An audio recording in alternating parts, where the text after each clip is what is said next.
C'est un scandale financier d'une ampleur inédite. Cela se passe au Sénégal et implique directement l'ancien régime.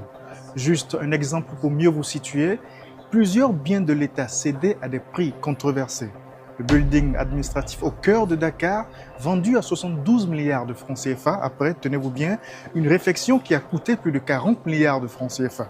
L'ancien palais de justice cédé lui aussi à 59 milliards de francs CFA, le ministère des Finances et du Budget vendu, l'école des douanes et plusieurs autres bâtiments administratifs, eux aussi vendus. Mais il ne s'agit là que d'une partie du scandale révélé par le rapport de la Cour des comptes mercredi.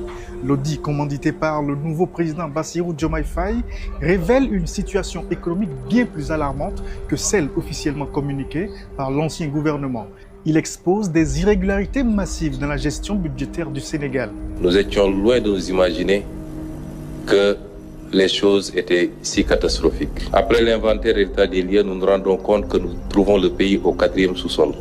L'un des éléments les plus frappants du rapport est le niveau de la dette publique qui atteint près de 100% du PIB, bien au-delà des 74% annoncés par le gouvernement précédent. Selon la Cour des comptes, au 31 décembre 2023, la dette de l'administration centrale budgétaire s'élevait à 18 558 milliards de francs CFA, c'est environ 29,4 milliards de dollars. Les enquêteurs ont découvert que des fonds publics ont été transférés vers des comptes de dépôt échappant aux règles budgétaires classiques. Ces comptes auraient été utilisés pour des engagements financiers sans couverture budgétaire, rendant leur gestion complètement incontrôlable. Autre élément accablant, une dette bancaire hors circuit budgétaire non approuvée par le Parlement a été révélée. Cette dette s'élève à 2717 milliards de francs CFA au 31 mars 2024.